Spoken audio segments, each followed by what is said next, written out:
French Lick Resort features 3 golf courses, an 18-hole Donald Ross design, a 9-hole Tom Bendelow design, and a new Pete Dye course.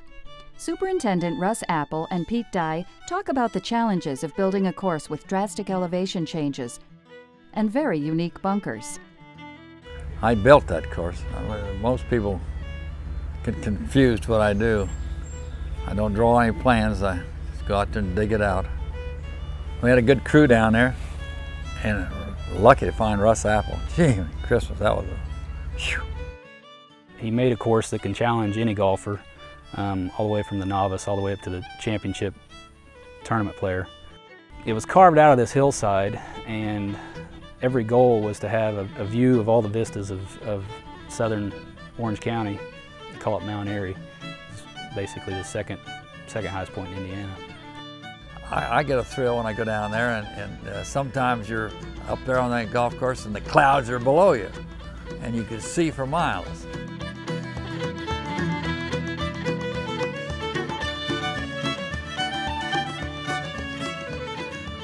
When Dye looked at the property, he thought there was no way a golf course could be built there. But he changed his mind and took on the challenge. So when I first looked at it, I thought, man, you could never make this a walkable golf course. You can walk that golf course now. Well, we did a lot of pushing to make that work. There was a tremendous amount of ground moved. I hate to say a number because it was pretty high. It was close to 2 million yards of dirt. A lot of topography changes just to get the views on every hole that Pete wanted. Dye took a hands-on approach during construction, visiting the site at least 100 times. He still visits the course about once a month. He'll come and he'll play around usually, and he'll be down here with his dog 60, and he'll always walk the course, and usually we'll go and walk it together on a hole or two depending on what he wants done. I tried to make it so that everybody could play golf, and actually there's no forced carry into the lady that shoots at 130 yards can finally roll that ball around that golf course.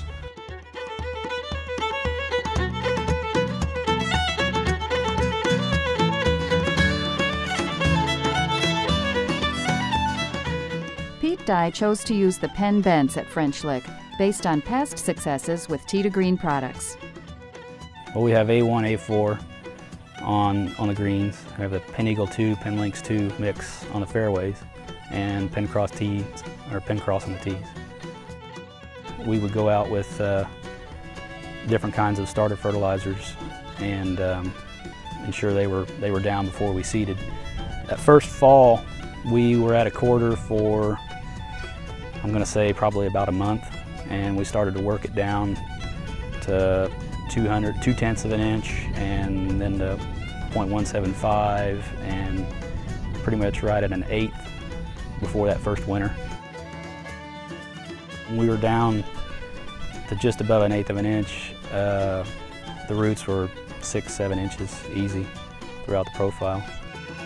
Now that the grow-in is complete, Apple gave us some insight into his maintenance plan for his greens. Greens fertility, we'll go out with granular products in the spring and the fall and run soluble throughout the season, throughout the growing season, to keep the fertility a little bit on the lean side to make sure we don't develop too much thatch. We try to flush greens once a month if we can get to it, either through nature or through the irrigation system and hand watering. In addition to keeping the greens lean, Apple also has an extensive aerification program to help keep the thatch to a minimum. Right after the grow-in, we had a full season where we had no play, and we were able to do whatever we wanted to, basically, with no play, and we aerified about 4 times there with quad tines.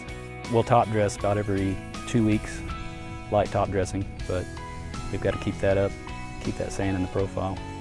At a resort, we're not trying to make them lightning fast. On average, they'll probably roll about a 10, and that's about as fast as anybody wants it out here. The fairways were all sand-capped at the Dye course. Over 11 inches of fill sand from a local quarry helped with drainage.